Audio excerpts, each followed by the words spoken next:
My first super being was an accident, literally and figuratively.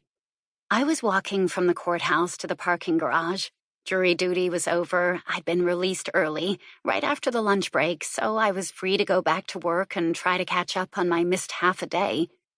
The parking garage was across the street, so I had to wait for the light.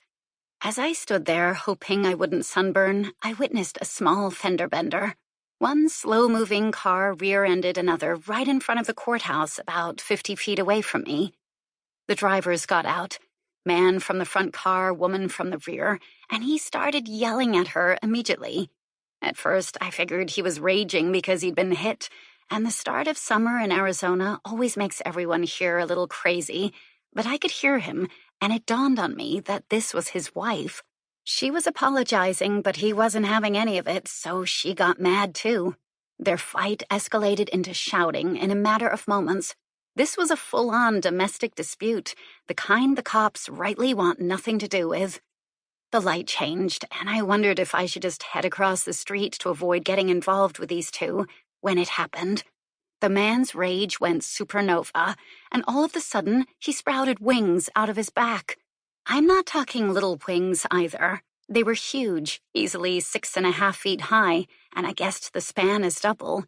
They had feathers, but they were odd-looking, which I know you'd figure would be a given in the first place. But they didn't look like bird feathers. They gleamed, and not with blood. There was a viscous substance on them, and as I watched, the man turned toward his horrified, screaming wife and shot blades out of the feathers that lined the wings' edges. She was cut to ribbons in a matter of seconds, and he turned toward the courthouse and let more blades fly. The main Pueblo Caliente courthouse, a 9-story building with mostly glass walls, was built a few years ago and was really very modern and attractive, doing its best to pretend the city hadn't once been a pioneer cowtown. I flinched as the projectiles hit, glass shattered and flew everywhere. The courthouse went from sleek to rubble in a matter of moments. I could hear screams, the people coming out of the courthouse, those near the windows and the first few floors. Anyone in his path, maybe more, were all being cut down, possibly murdered by this man. I couldn't guess how far the projectiles went. For all I knew, they were going deep into the building. I don't know why I didn't try to run or hide. In hindsight, I could say maybe I just knew it would be futile. But at the time, that wasn't what I was thinking. I was scared, but more, I was angry and I just wanted to stop him.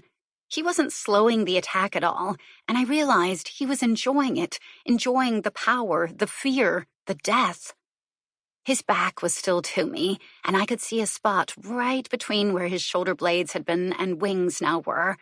Something was there, pulsing, almost like a human heart, but it didn't look like a heart. It resembled a small jellyfish, really.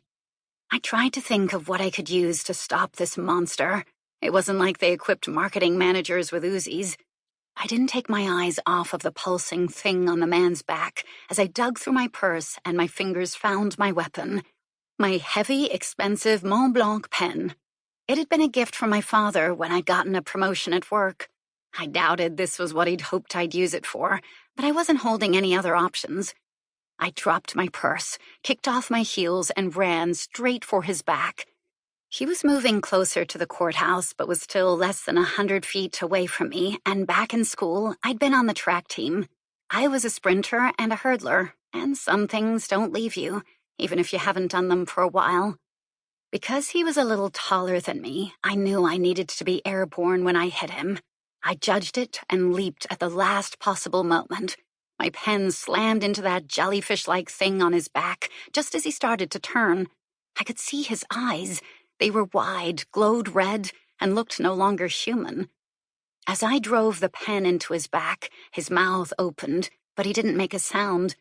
His eyes, however, went back to human and glazed as I watched them die. Then his body fell forward and mine with it. I scrambled to my feet, covered with ooze from his wings and the exploded jellyfish thing.